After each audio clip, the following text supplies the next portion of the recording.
Jeffrey Epstein he had bugs and cameras in his homes around this country and the Virgin Islands, etc. And he was collecting compromat, blackmail of various natures on these powerful people. Are the dark secrets of America's elite being shielded by misdirection and spectacle? My name is James Lee, and you're watching Beyond the Headlines on Breaking Points.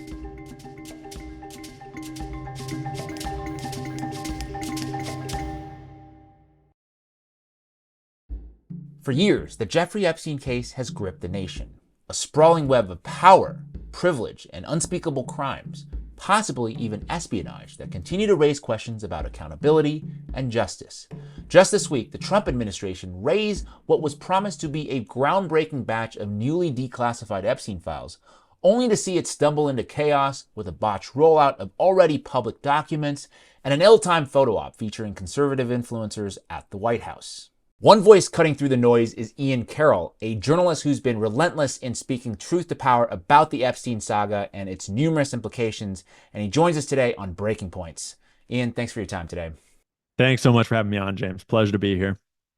Absolutely. So let's jump into it. And I think we need to start by kind of zooming out just to give folks maybe a 2-minute primer about Epstein. I don't know if that's possible, but just broadly speaking, what information do we know already about Epstein, and what information do we not know but want? Yeah, I mean, this is still a topic of dispute and debate, but the mainstream take on Jeffrey Epstein is largely focused on his sex trafficking of young girls, and it speaks a lot about the massages that he was soliciting for himself and for other prominent billionaires, politicians, famous scientists, CEOs.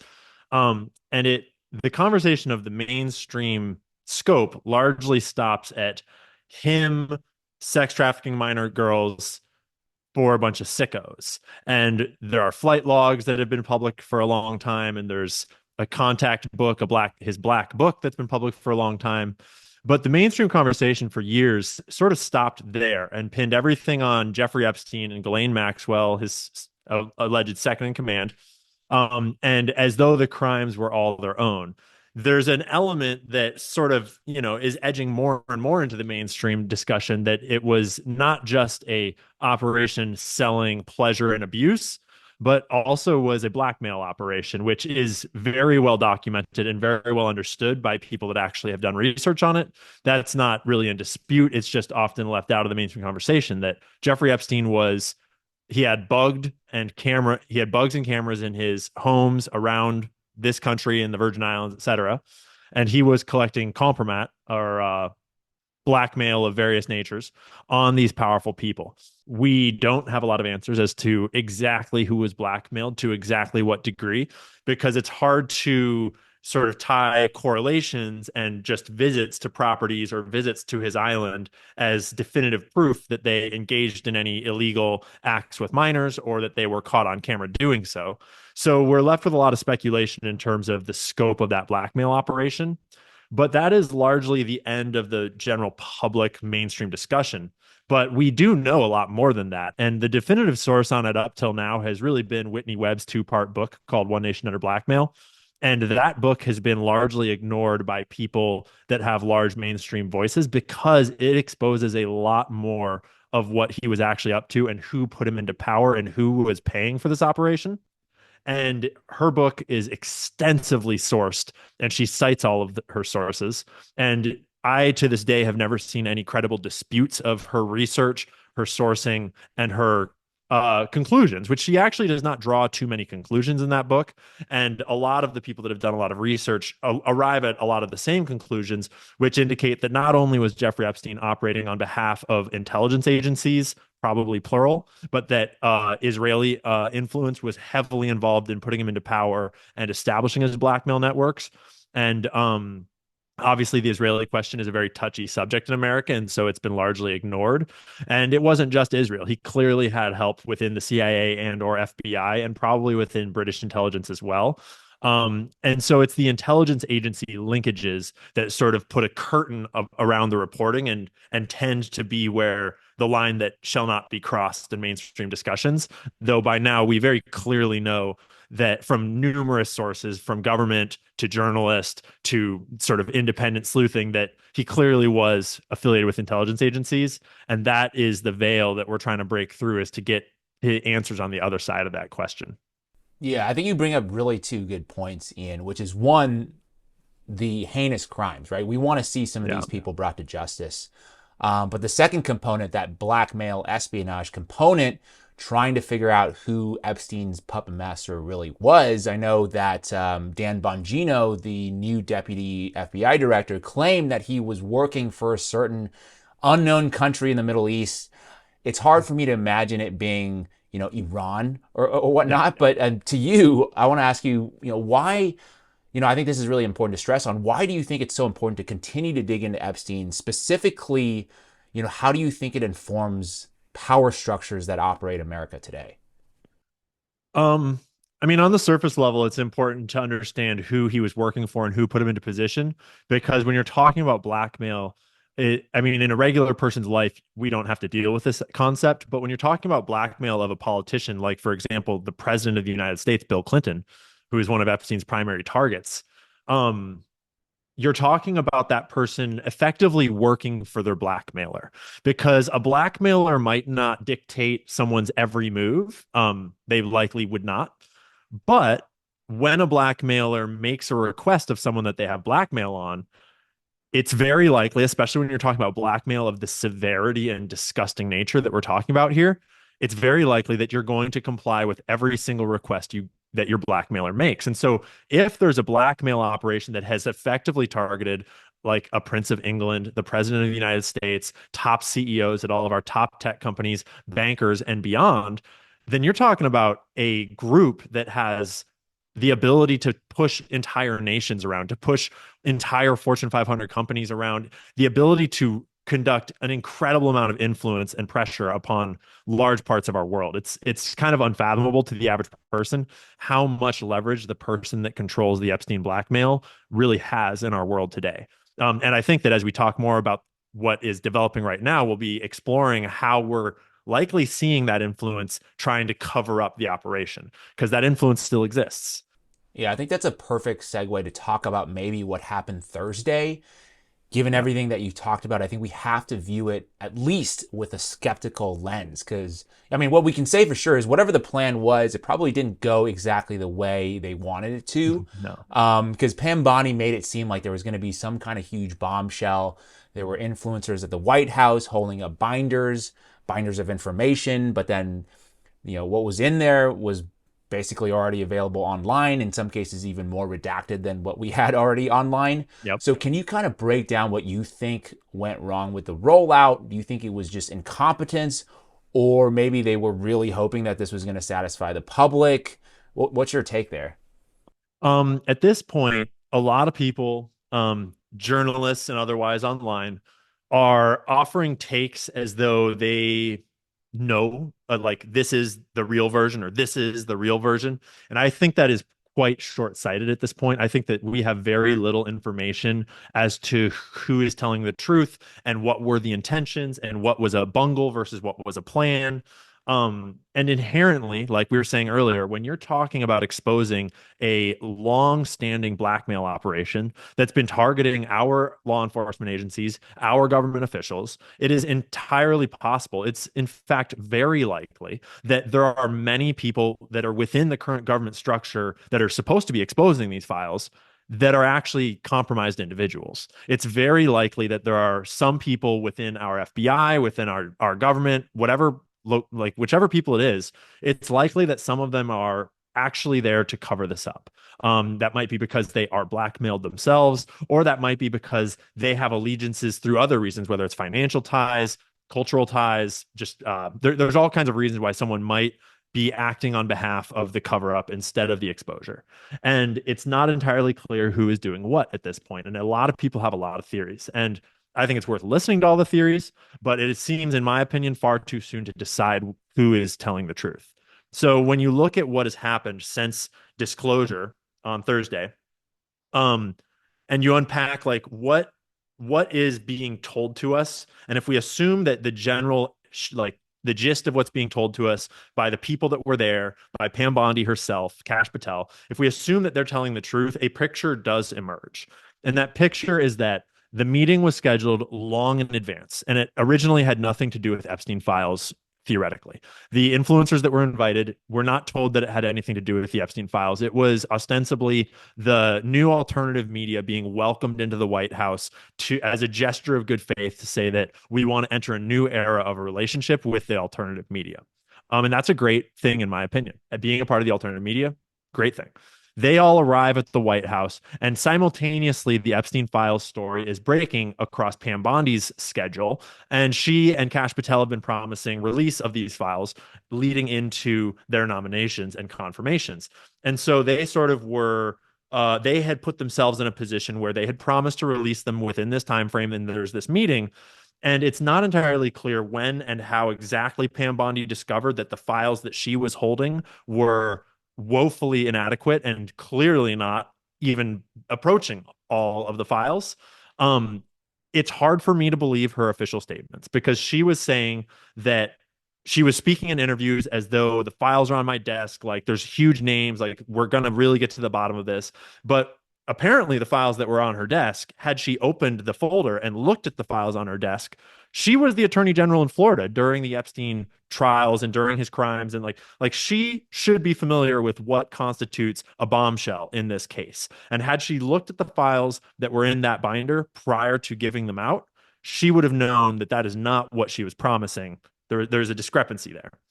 She included in the binder, though, her letter that has now gone out to public that basically says that the FBI is withholding information and they are not complying. And they have thousands of documents at the Southern District of New York FBI office. And we are going to get to the bottom of this. That was included in the binder when it was given out. So that somewhat debunks this narrative that it was like all a fake media storm and Pam Bondi was expecting it to like satisfy the peasants. There's this sort of narrative that it's all just controlled opposition and Pam Bondi is trying to cover it up. But the fact that that letter was included in the binder to me indicates that she understood somewhere between deciding that we were going to disclose Epstein documents and have these influencers be a piece of that, and the day it happened, she realized that, oh, we're not actually equipped to follow through on that promise properly. So I'm going to put this letter in to acknowledge that we are, so far, we've not succeeded and we are infuriated by that and we're going to go after this. The photo op, it seems quite clear to me that the photo op was not intentional or it was like a very deep, like double play chess move because the photographers and the videographers that captured these influencers walking out with the binders, they audibly in the footage say, who are those people? What's that? What are they holding? It's clear that they were there to film Keir Starmer, and then they captured something else, which was these influencers exiting with these binders. And it got quite confused quite fast. The influencers were told not to post any or publish anything about it until 3 p.m. that day. And then as soon as they walked out of the White House, though they'd been asked not to, a few of them turned to the cameras and held up the binders, and it kind of made a scene. And then quickly, the internet exploded. The contents of the binders, like you say, was old documents that were more redacted than what I can pull up on the internet right now. There was only a few new things at the very end of the whole binder that were not significant, but they maybe had not been released in that form before. So it was really a nothing burger. And the internet quickly devolved into people attacking each other as psyops, controlled oppositions. Pam Bondi's compromised, Kash Patel's compromised, everyone's compromised. And it feels an awful lot like a whole bunch of people jumping the gun without enough information. It's entirely possible that Pam Bondi and Kash Patel are completely legitimately trying to do what they're saying they're doing, and that there are other bad actors within the Southern District of New York and the FBI at large and other parts of the government that are trying to stop them. That would be what we would expect with a blackmail operation of this scope. These people will not go down easily.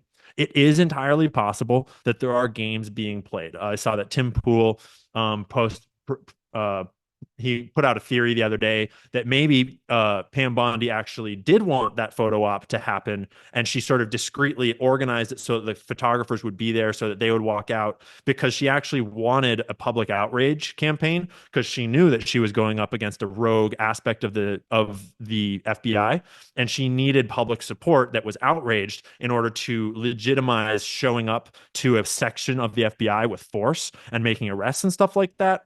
So far, we've not seen any movement like that. So it's kind of hard to know what's happening. But at this point, I think the most important thing is for people to remember that when, as we are, as the public now, in some ways part of a breaking intelligence agency investigation. And that's not something that the American public has ever really been privy to as it happens before. And so we are sort of required to step into a slightly more mature frame of mind and to keep our emotions in check and to not jump to conclusions and to not start trying to oversolve a thing that we're not equipped to solve, because that's the temptation when you feel like you know so much because you have a phone and you're on Twitter and you have an opinion. But realistically, like these things are extremely complicated. And because we're all involved in the public response to this thing in a new way that's never happened before, I think it's incumbent upon us to uh, be patient, to be cautious, to be vigilant, and to think really carefully before we start jumping to too many conclusions. I think that's very good perspective to have. And to that point, right? We don't really know what's going on. So for anybody who says, "Oh, this is exactly what's going on," they're probably wrong because they Yeah. unless you know everything, there's a lot like you said that's really complicated here. So going forward, what should the public expect if you're kind of just setting the right expectations? What should we expect from any kind of future releases that they do happen? What kinds of evidence are we likely to see? Is anybody going to jail? Just, kind of what's your prediction based on the patterns you've observed?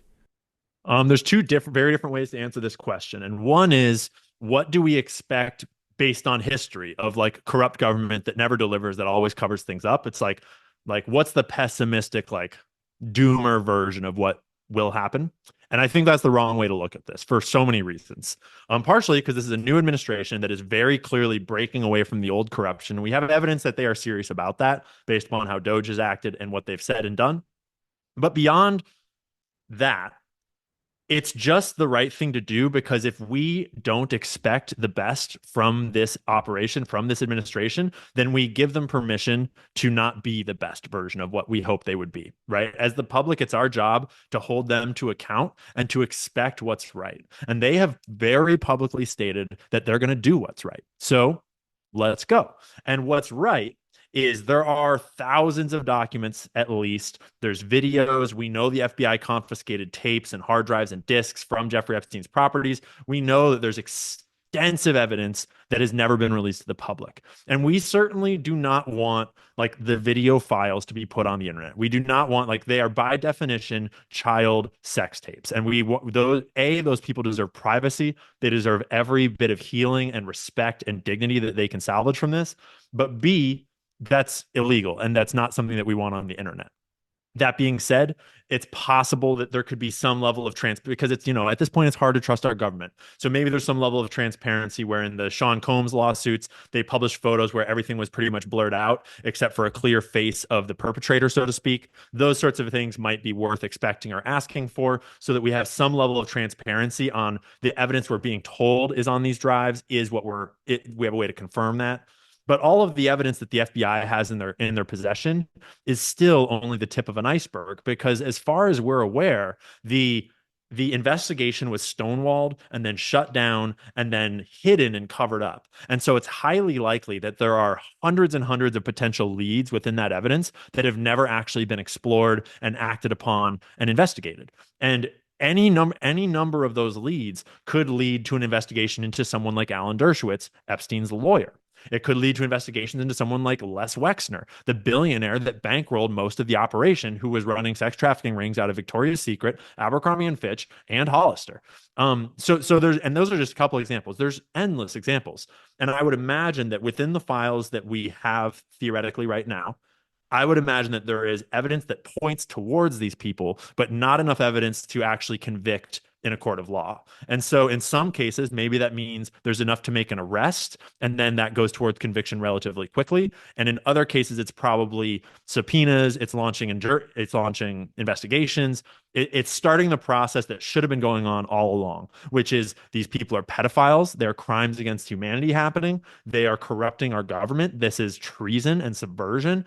And we should be going after every single person who is involved, whether it's as a client or as a co-conspirator or as an asset affiliated with this massive organization. And we should follow that evidence wherever it leads, whether it leads to allies like Israel or to executives within our own nation, to our own intelligence agencies, even if it leads to former presidents of the United States of America, even if it led to Donald Trump, the current president of the United States of America himself, we should follow those leads to wherever they do truly land. But with a word of caution, it's entirely possible that fake evidence has been put into this stash, or it's been corrupted. We know that some has been deleted. It's important that we do think very critically about what evidence is in there and where did it come from, and we follow up on it with full due process, because not only will an organization like this attempt to cover up an operation, to obfuscate it from the outside, but it is also classic espionage tactics to get inside and to obfuscate and confuse from within as well. So it's messy all around, and the American public has never had a front row seat to something like this.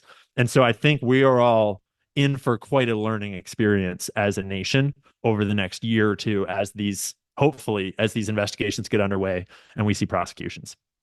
Well put. I think skeptical optimism is kind of where I'm at right now. Yes, 100%. Yeah. Yeah, So pessimism serves no one except for the perpetrators and the co-conspirators. absolutely. So Ian, where can people follow you?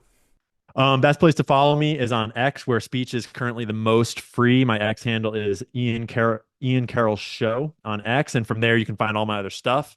But yeah, I'll be digging into this as everything develops. I will be analyzing the documents themselves. I'll be sharing whatever I can tell and know, and trying not to fall down the wrong rabbit holes of over speculating too much. All right, that's sounds like a good plan. So appreciate you for sharing the knowledge with us today. Thanks a lot, James. If you like that video, hit the like button or leave a comment below. It really helps get the show to more people. And if you'd like to get the full show ad-free and in your inbox every morning, you can sign up at breakingpoints.com.